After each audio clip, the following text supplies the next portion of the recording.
টাকা এমন একটা জিনিস যেটা পাওয়ার জন্য মানুষ নিজের জীবনটা উজাড় করে দেয়।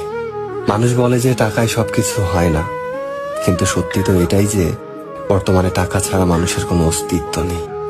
হাসপাতালের অসুস্থ মানুষটা জীবনে বাঁচা মরার সাথে লড়াই করে চলেছে, কিন্তু ডাক্তারের প্রথম কথা হলো যে আগে টাকা জমা করুন, তারপরে চিকিৎসা হবে।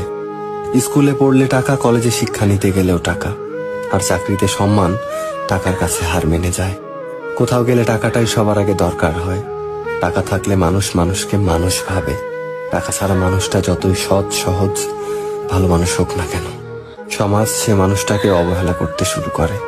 বাস্তবতা তো এটাই যে টাকা শুধু দরকারই হয় না, আজকাল মানুষের সব থেকে বেশি প্রয়োজনীয় জিনিস হয়ে উঠেছে। টাকা আছে সেই ঠিক, সেই সব থেকে সম্মানী ব্যক্তি এবং সম্মানের যোগ্য। আর যার কাছে টাকা নেই, তার সত্যিগুলোকেও খুব সহজে মিথ্যে বানিয়ে দেওয়া যায়।